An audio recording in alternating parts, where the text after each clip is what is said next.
नहीं, ब्राह्मण को आना चाहिए अगर ब्राह्मण को बचना है उत्तर प्रदेश के अंदर, क्योंकि ब्राह्मण को मारा जा रहा है, उसको कत्ल किया जा रहा है। ये सरकार जो मौजूदा सरकार है वो ब्राह्मण को मार रही है, ब्राह्मण को सम्मान नहीं दे रही है। अगर उनको बचना है, उनको अगर रहना है, अगर उनको इस सरकार से बचना है तो मायावती, बहन कुमारी मायावती के साथ ही जाना है, क्योंकि 2007 से लेकर 2012 तक वो बसपा के साथ रहे तो उनको मान सम्मान मिला, उनको सब कुछ मिला, ऐसा नहीं है कि नहीं मिला। तो बहुजन समाज पार्टी जातिवाद नहीं करती है, क्योंकि इनके साथ तो जातिवाद हमेशा से होता आया, हम लोगों के साथ हमेशा से जातिवाद होता आया है। तो जातिवाद क्या होता है हम जानते हैं। देखिए, हमेशा से बीएसपी कभी रेस में नहीं होती है, क्योंकि उन लोगों की सोच ही ऐसी है। वो तो बीएसपी के अस्तित्व को ही नकारते हैं, वो तो अम्बेडकरवादी लोगों के अस्तित्व को ही नकारते हैं। तो उन लोगों की बातों पर मत जाइए। आप सर्वे किए, गांव-गांव में जाकर देखिए कि हर इंसान कहता है कि बहन कुमारी मायावती के शासन में ना तो कोई गुंडा बाहर रहता था, सबकी जगह जेल में थी। आज शोषण हो रहा है। आज चाहे SC/ST का शोषण हो, चाहे OBC का शोषण हो, चाहे वो माइनॉरिटीज का हो, चाहे वो और तथाकथित ऊंची जाति के लोगों का हो, वो शोषण हो रहा है। आज वहाँ एनकाउंटर हो रहे हैं, वहाँ पर गोली की सरकार चल रही है, डंडों की सरकार चल रही है, किसी की नहीं सुनी जा रही है, ना नौजवानों की, ना किसानों की। तो ऐसी सरकार से सब दुखी हैं। आपने कोविड में देखा होगा उत्तर प्रदेश में जितने लोग परेशान रहे, कहीं नहीं रहे हैं। अत्याचार देखा होगा। आज भी उत्तर प्रदेश के अंदर जहाँ SC/ST है उनके लोगों को घोड़ी पर बारात नहीं चढ़ने दी जाती है। अभी उत्तर प्रदेश में यहाँ का बुलंदशहर का केस है कि वहाँ गड़ाना गांव है, वहाँ पर एक व्यक्ति अपनी शादी घोड़ी पर निकालना चाहता था, मगर कथाकथित कुछ जाति के लोग उन्होंने घोड़ी को रोका और वहाँ पर गोली चली, वहाँ पर एक व्यक्ति की मृत्यु हो गई। ऐसे कांड हो रहे हैं। अभी मुजफ्फरनगर से भी एक खबर आई है, वहाँ भी नहीं निकलने दिया जाता है। मुस्लिम को मारा जा रहा है, OBC को मारा जा रहा है, उनके अधिकारों को छीना जा रहा है। तो सब लोगों ने मन बना लिया है कि उत्तर प्रदेश में 2022 में BSP की सरकार फिर आने वाली है। अगर इस देश में बहुजनों की विचारधारा की कोई अगर पार्टी है तो बहुजन समाज पार्टी है। अगर इस देश के अंदर कोई न्याय दे सकता है तो बहुजन समाज पार्टी न्याय दे सकती है। अगर सबका साथ सबका विकास का नारा अगर पूर्ण रूप से कहीं अगर हो सकता है तो बहुजन समाज पार्टी में हो सकता है, और नहीं हो सकता। जो BJP वाले लोग कहते हैं, जो मोदी जी कहते हैं सबका साथ सबका विकास होगा, वो झूठ बोलते हैं। वहाँ पर कुछ चंद लोगों का विकास होगा, चंद लोगों का वहाँ पर डेवलप होता है। वो साथ तो सबका लेना चाहते हैं मगर वो विकास नहीं करना चाहते हैं। इसलिए बहुजन समाज पार्टी को मजबूत बनाइए। नेता आते रहते हैं, बदलते रहते हैं। हाँ, मैं मानता हूँ समाज में कुछ लोगों को बहन कुमारी मायावती से प्रॉब्लम हो सकती है, बट मैं इतना भी कहना चाहता हूँ, उन लोगों को समझाना चाहता हूँ कि जो मोमेंट है वो महापुरुषों का मोमेंट है। बहुजन समाज पार्टी राजनीतिक पार्टी के साथ साथ एक सामाजिक परिवर्तन की एक सोच है, एक सामाजिक परिवर्तन की एक विचारधारा है। उस विचारधारा को मरने मत दीजिए, उस विचारधारा को बचाए रखना चाहिए, क्योंकि आने वाली जो जनरेशन है उस विचारधारा को आगे लेकर जाएंगी। और ये जो संगठन है, जो बहुजन समाज पार्टी है, ये ऐसे ही खड़ी नहीं हो गई है, ऐसे ही देश में तीसरे नंबर की पार्टी नहीं बन गई है। इसमें हमारे जो महापुरुष हैं, हमारे जो पूर्वज हैं, उनका एक एक पैसा लगा है, उनकी एक एक उनका खून पसीने की कमाई लगी है।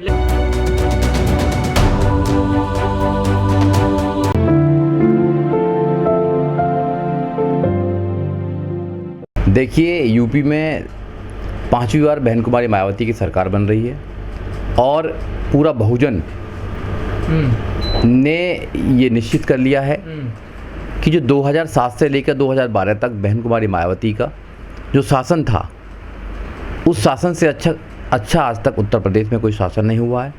तो इसलिए वहाँ के जो लोग, जो मौजूदा सरकार है, योगी सरकार, उससे इतने दुखी हैं, चाहे वो SC/ST हों, चाहे OBC हों, चाहे माइनॉरिटीज हों, चाहे अन्य हों, चाहे ब्राह्मण भी हो, वो दुखी हैं। और आज वो फिर दोबारा BSP के शासन को देखना चाहता है। 2022 में उत्तर प्रदेश के अंदर सभी लोगों ने कमर कस ली है कि BJP सरकार को उखाड़ कर फेंकेंगे और बहुजन समाज पार्टी को बहन कुमारी मायावती के नेतृत्व में 5वीं बार सरकार बनाएंगे। जहाँ तक सपा की बात है, सपा कभी भी SC/ST के लिए फ़ायदेमंद नहीं है। सपा जो है वो एक प्रकार से BJP 2 ही है, क्योंकि जब वो 2012 से लेकर 2017 तक रहे सपा, तो उन्होंने बाबा साहब डॉक्टर अम्बेडकर के पार्क में एक बल्ब तक नहीं जलने दिया। उन्होंने मूर्ति भी तोड़ी बहन कुमारी मायावती की, और उन्होंने जाति के नाम पर, मतलब जो SC/ST है उसके नाम पर अत्याचार किया। और उन्होंने जो SC/ST प्रिवेंशन एट्रोसिटी एक्ट था जब वो हुआ तो उसमें उन्होंने भागीदारी लगाई कि भाई नहीं, ये ख़त्म होना चाहिए। सही किया। उन लोगों ने प्रमोशन ऑफ रिजर्वेशन का जो बिल आया था उसको उन्होंने फाड़ने का काम किया। उन्होंने डिमोशन किया तो ये तो सरकार है, ये क्या करेगी बताइए। नाम भी बदले। हाँ, नाम भी बदले। और बहन कुमारी मायावती ने जो महापुरुषों के नाम थे बनाए थे, महापुरुषों के नामों पर, वो भी सब बदल दिए। चाहे वो सारंगपुर के आप उसका जो MBBS का कॉलेज है उसका नाम की बात हो, चाहे और कॉलेजों के नाम की बात हो, उन्होंने डिस्ट्रिक्टों के नाम भी बदले। तो वो हमारे महापुरुषों की विचारधारा की पार्टी नहीं है। नहीं, बिल्कुल, जब किसान हो, नौजवान हो, वो सब BSP की तरफ जाना चाहता है। BSP को जो बहन कुमारी मायावती उनको अपना नेता मानना चाहता है, उनको भी 5वीं बार देश का जो सबसे बड़ा सूबा उत्तर प्रदेश का मुख्यमंत्री देखना चाहता है। और अच्छी बात है कि अगर वो जाएं, वो बहन जी से बात करें, और बहन जी उनको मैं तो कहना चाहूँगा कि बहुजन समाज पार्टी उनको मान सम्मान दे, उनको चुनाव पर लड़ाए। और मैं तो इतना भी कहना चाहता हूँ कि जो चंद्रशेखर आज़ाद है उनको भी बहन कुमारी मायावती बुलाएं, उनको भी अपने साथ शामिल करें, और उनको भी जाना चाहिए। मैं उनसे अपील करना चाहता हूँ कि मौका अच्छा है 2022 में, उनको अपना ये जो स्वार्थ छोड़कर उनको बहुजन समाज पार्टी को समर्थन करना चाहिए, और बहुजन समाज पार्टी को फिर 2022 में 5वीं बार सरकार बनानी चाहिए। अगर वो 5वीं बार सरकार बनाते हैं तो आने वाला समय नौजवानों का है। अगर आज से ही वो इसको ख़त्म करने का काम करेंगे, अगर बहन कुमारी मायावती BJP के B टीम होती तो वो गौतम बुद्ध यूनिवर्सिटी नहीं बनाती, अगर B टीम होती तो वो गौतम बुद्ध नगर नहीं बनाती, अम्बेडकर नगर नहीं बनाती। महापुरुषों की जो विचारधारा को जन जन में फैलाने का काम नहीं करती हैं, वो अपने लोगों को राज्यसभा नहीं भेजती, अपने लोगों को MLC नहीं बनाती, वो संगठन को इतना मजबूत नहीं बनाती हैं। जो लोग बाहर निकल कर जाते हैं वो लोग कहते हैं कि बहन कुमारी मायावती BJP की B टीम है, और जो बसपा में रहकर मलाई खाते हैं, जब तक तो मलाई खाते हैं, उसके बाद बाहर चले जाते हैं तो फिर बहुत सारी कमी आ जाती हैं। ऐसी कौन सी पार्टी है जहाँ पर संगठन में कुछ टूट फूट नहीं होती है, सब पार्टियों में होती हैं। मगर जो बहुजन समाज पार्टी है एक कैडर पार्टी है, उसको कैडर के साथ चलाना है और लोगों को आगे बढ़ाना है। क्योंकि एक पार्टी बड़ी मुश्किल से माननीय काशीराम साहब ने तैयार करी है। माननीय काशीराम साहब का पूरा जीवन उस पार्टी में लग गया है। माननीय काशीराम साहब के साथ साथ करोड़ों लोगों ने उसमें अपनी जान की आहुति दी है। पूरा SC ST बहन कुमारी मायावती के साथ आ रहा है, OBC सब सारा जितने भी OBC है वो सब आ रहा है, मुस्लिम आ रहा है, और यहाँ तक कि जो BJP से परेशान लोग हैं वो सब लोग आ रहे हैं। उन्होंने देखा है कि अगर न्याय मिल सकता है, व्यापारी को न्याय मिल सकता है, अगर गरीब आदमी को न्याय मिल सकता है, तो वो बहुजन समाज पार्टी की सरकार में मिल सकता है, नहीं तो किसी सरकार में नहीं मिल सकता। आज आप देखेंगे उत्तर प्रदेश का हाल देखेंगे, आप थाने में जाएंगे तो थाने में कोई सुनवाई नहीं है, आप और जगह जाएंगे वहाँ कोई सुनवाई नहीं है, और जो नेता हैं, जो वहाँ के MLA हैं BJP की, उनकी कोई सुनवाई नहीं है। यहाँ तक कि कोविड में आपने देखा होगा एक नेता और मंत्री तक अपने रिश्तेदारों के लिए बेड तक भी उपलब्ध नहीं करा पाया। तो ऐसी सरकार में उनको रहने का फ़ायदा क्या है। आपने देखा होगा जब बहन कुमारी मायावती की सरकार आती है तो हर इंसान को न्याय मिलता है, पुलिस वाले न्याय देते हैं, पुलिस वाले लोगों की सुनवाई करते हैं, पुलिस वाले थाने में बैठकर लोगों की कंप्लेंट लिखने का काम करते हैं। आप तो सबसे पहले जाति पूछने का काम करते हैं, FIR तक नहीं होती है। जब जिस स्टेट में FIR तक नहीं होती है, सुप्रीम कोर्ट की साइटेशन है ललिता बरसी स्टेट ऑफ उत्तर प्रदेश की, FIR लिखनी पड़ेगी आपको। जब सुप्रीम कोर्ट की बात नहीं मानी जाती है तो फिर ऐसी सरकार का फ़ायदा क्या है। ये सरकार जो मौजूदा सरकार है उत्तर प्रदेश के अंदर, ये सिर्फ राम के नाम पर सरकार को लाना चाहती है, राम के नाम पर लोगों को बहकाना चाहती है, राम के नाम पर सब कुछ करना चाहती है। मैं लोगों से ये कहना चाहता हूँ आपके चैनल के माध्यम से कि अब की बार तो आपने जो किया, मगर अब की बार याद रखना, अपने बच्चों के भविष्य को याद रखना, अपने बच्चों की कुर्बानी को याद रखना कि अब की बार BJP को कोई भी वोट ना दे। अब की बार बहुजन समाज पार्टी को सत्ता में लेकर आएँ, फिर देखें कि न्याय क्या होता है। हमारा हर कार्यकर्ता बूथ बूथ पर जाकर लोगों को तैयार करेगा। नीली क्रांति एक सोच है जो बहुजन समाज पार्टी ही पूरा कर सकती है।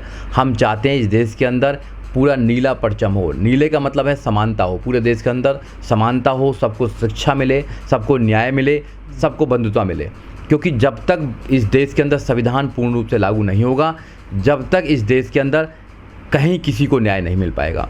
इसलिए बहुजन समाज पार्टी इस देश के अंदर बाबा साहब डॉक्टर अम्बेडकर के सपनों को लाना चाहती है, बाबा साहब डॉक्टर अम्बेडकर के संविधान को लाना चाहती है। बहुजन समाज पार्टी की जो सोच है वो सामाजिक परिवर्तन, आर्थिक मुक्ति की सोच है। सामाजिक परिवर्तन सबका ही होना चाहिए। इस देश में सामाजिक परिवर्तन नहीं है।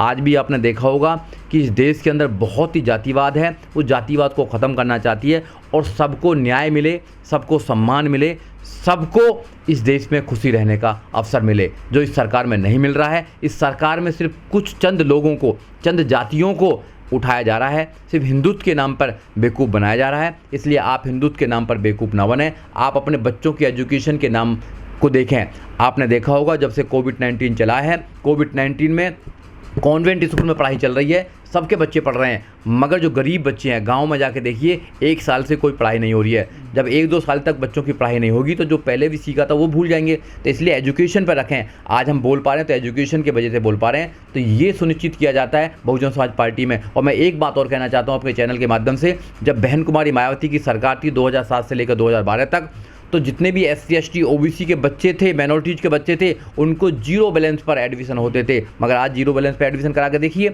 0 बैलेंस पर एडमिशन होते थे। उन्होंने MBBS किया, उन्होंने MBA करा, उन्होंने B.Ed किया, उन्होंने MA किया, उन्होंने LLB किया, सब बच्चे पढ़ लिख कर कहाँ पहुँच गए हैं। मगर आज की सरकार में ये संभव नहीं है कि कोई बच्चा पढ़ लिख कर कहीं पहुँच जाए। आप पर पैसा नहीं होगा, आप 1 लाख रुपये फीस कहाँ से देंगे? जब आपकी 1 लाख फीस हो, 2 लाख फीस हो, 3 लाख फीस हो, स्टेट आपको फीस देता था तो आपके बच्चे पढ़ लिख कर आगे जा रहे थे। यही तो बीजेपी को दुख है कि आपके बच्चे पढ़ लिख कर आगे पहुँच रहे हैं। जभी तो उन जाति के लोगों ने जो नहीं चाहते कि SC ST OBC माइनॉरिटीज़ के बच्चे पढ़ लिख कर आगे पहुँचें और अपनी आवाज़ उठाएं, तो उन्होंने इस सरकार को चेंज करने का काम किया था। मगर आज फिर दोबारा मौका है 2022 में, फिर दोबारा आप हाथी के निशान पर मोहर लगाकर बहन कुमारी मायावती को 5वीं बार मुख्यमंत्री बनाएं, बसपा की सरकार लेकर आएं, तो देश में जो 2024 में चुनाव होंगे वहाँ पर ज़रूर कुछ ना कुछ परिवर्तन होगा।